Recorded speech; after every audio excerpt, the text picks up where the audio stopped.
Trataka is the art of looking at one point without blinking and not moving your eyes. Traditionally and most widely used is you use a candle flame to do this, and you just stare into the candle flame for as long as you can. You try to empty your mind and you fix your gaze at that candle flame and you do your best not to blink. It's amazing how much doing that can actually increase the willpower. By just saying, okay, I'm going to get away from the world's distractions. I'm going to stare at a candle flame for 5 minutes without blinking, or however long you can do. And the first time I did it, I think I did about 3 minutes.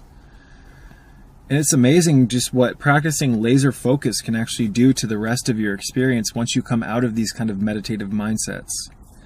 So Trataka is an interesting form of meditation. I do consider it a form of meditation because as you do it, you try to empty your mind and not be bombarded by thoughts. You're just focusing on one thing. But Trataka, essentially, you stare at a candle flame for a prolonged period without blinking. And then when you can't handle it anymore and you need to blink, you close your eyes and you try to imagine that same candle flame or whatever it is that you were staring at in your mind's eye for as long as you can without, you try to imagine that same flame.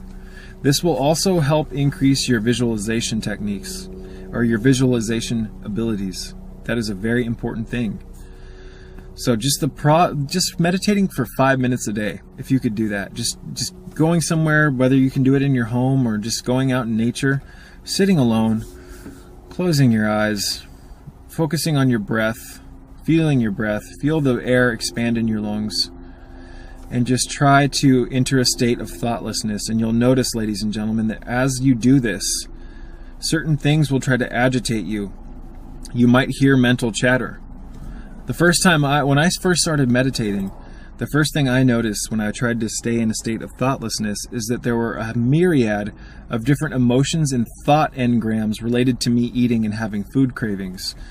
So within the first 30 seconds of me trying to enter thoughtlessness during my first meditation, I felt all sorts of cravings for soup.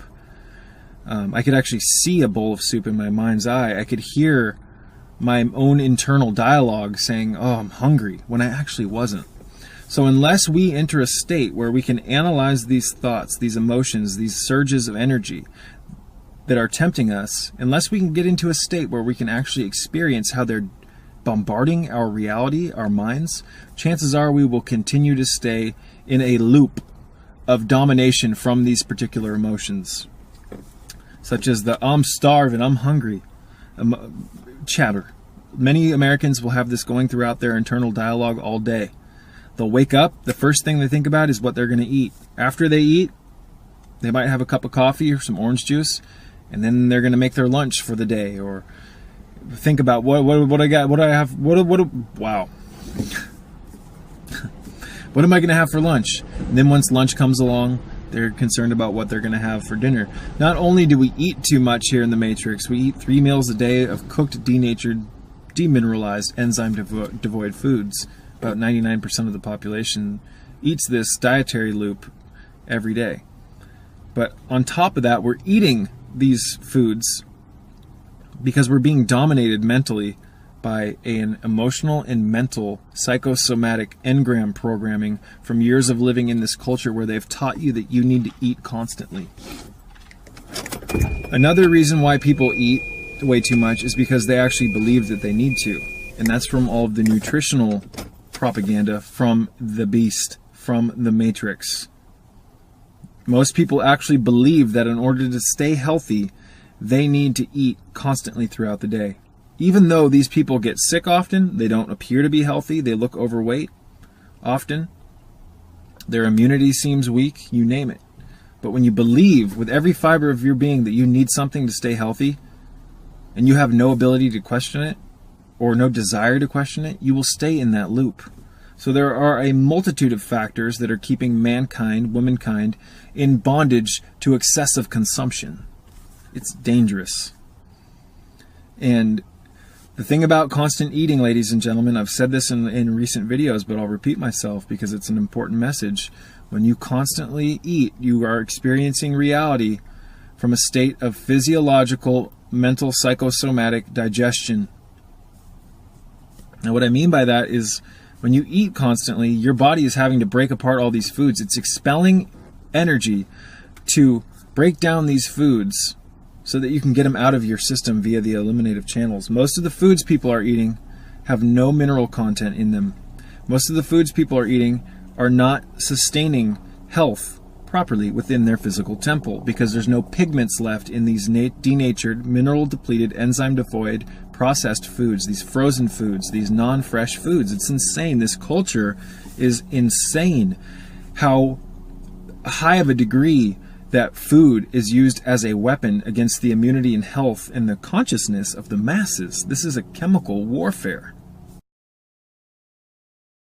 While you have your eyes closed and you're receiving the sunlight, as you're standing barefoot,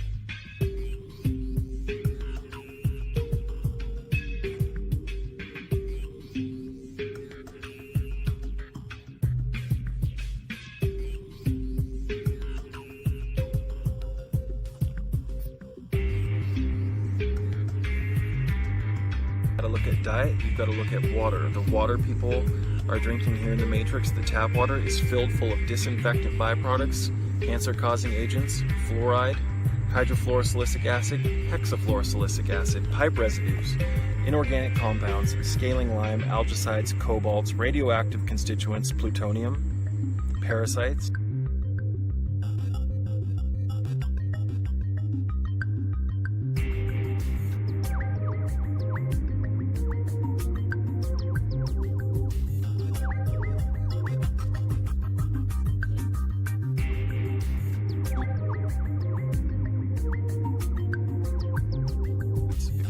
Of some of the wastes that are stuck inside of the colonic walls in the lower bowel. So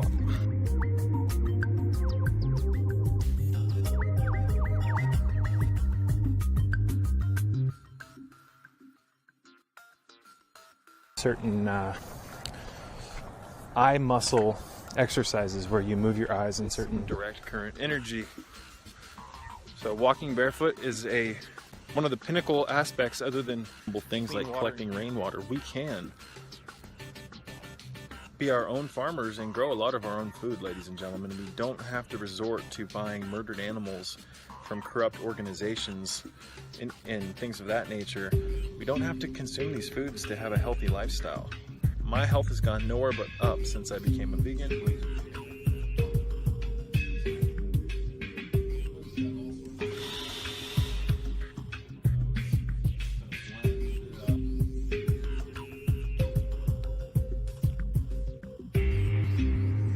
Authentic Kundalini awakenings actually stimulate dormant parts of your brain and your physiology, your spinal system, your cerebrospinal fluid, you name it.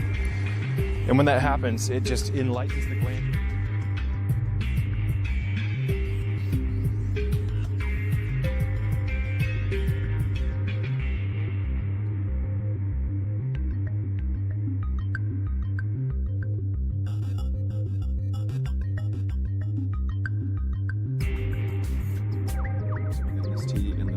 The goji berries in it and the Schisandra.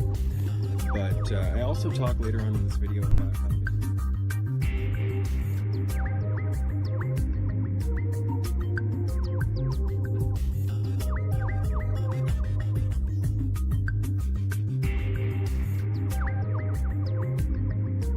damaging constituents, and these constituents are known as accumulative poisons. They accumulate over time and they get lodged in your tissues. They get lodged in your kidneys, your liver, you name it.